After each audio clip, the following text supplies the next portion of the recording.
Hey everyone, welcome back to the channel. Today we're diving into some major changes happening at Apple.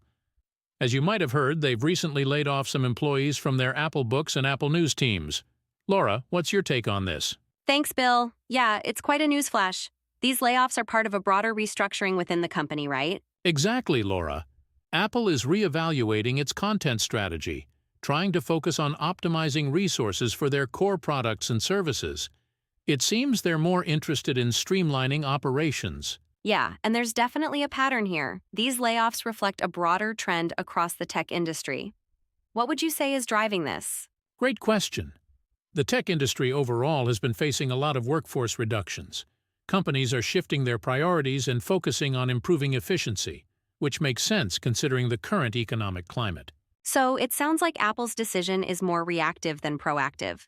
Do you think it will affect the quality of the content in Apple Books and Apple News? Well, it's a valid concern. As they streamline operations, it might lead to a reduction in diversity and quality of the content they produce. Their goal seems to be focusing heavily on what is most beneficial for their key revenue streams. Do you think they're going to put more emphasis on other platforms, or will they completely shift away from books and news? That's a crucial point, Laura. While they aren't outright abandoning these platforms, it looks like they'll be scaling back. We could see a greater focus on content that aligns with their core mission, which is essential to make profits in this ultra-competitive market. Speaking of competitive markets, how do you think this affects Apple's overall strategy moving forward? Apple's strategy may indeed become more aggressive as they reassess their offerings. By consolidating and focusing on what works, they can perhaps allocate more resources towards developing and promoting their flagship products like the iPhone and MacBook. It makes sense.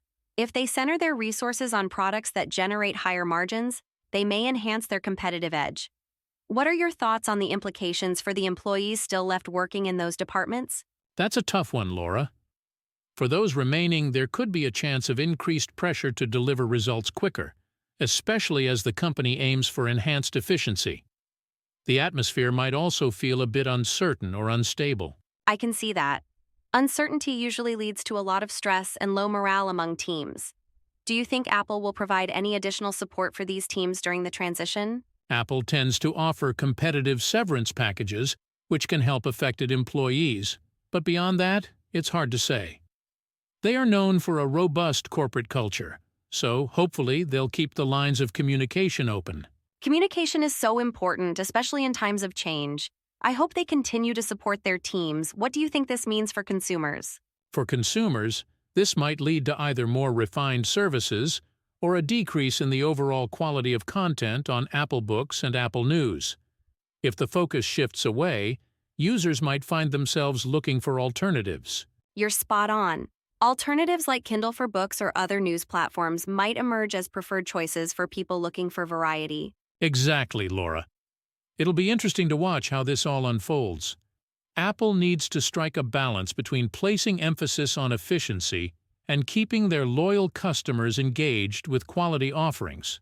For sure. Thanks for breaking this down, Bill. Let's hope for the best for Apple and everyone impacted by these changes. Absolutely. And thank you all for tuning in. Don't forget to hit that like button if you found this discussion informative, and subscribe for more updates on the tech world. See you next time.